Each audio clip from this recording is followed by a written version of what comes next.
to those listening. This is my review of the Aiersi solid body uke bass. Now, it's called a uke bass, but it's actually pretty much just a short scale bass with these thick rubbery strings. Carla made their own version of these. They call them a U bass instead of a uke bass.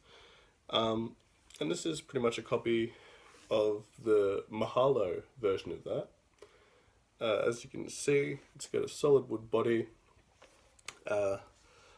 It's been laminated with some few different woods down the middle, which extend down the back into the fretboard and the neck. The electronics are housed here. The strings go through these holes here to come out into this bridge, which is actually quite sensitive. So even just running your finger along, you can actually pick that up through your amp. And the tuners are of course specially made for the strings with the classic bass wide tuning knobs. This came in actually really cheap compared to all the other U basses on the market.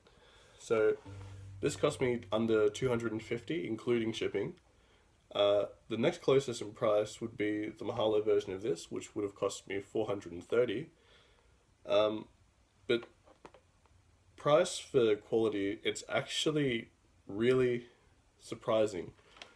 That is that the pickup is a lot more amazing than I expected. You really do have to fiddle around with the knobs though to get a good sound. But there's very little I could actually fault it for. The only faults I could actually pick up on this were some of the strings in packaging have been pressed against the frets, leaving little tiny grooves into the rubbery strings.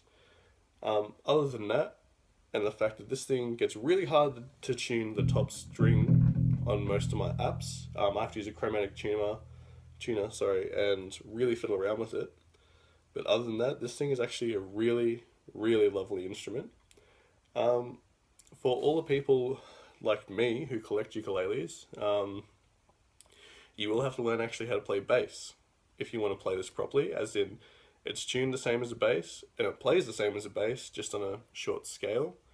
Your ukulele skills will not really transfer over, because trying to play it like a ukulele gives you a bit of an odd sound. You can do a bit of finger style, and if you really want to use this instrument, I feel correctly, chuck on some distortion and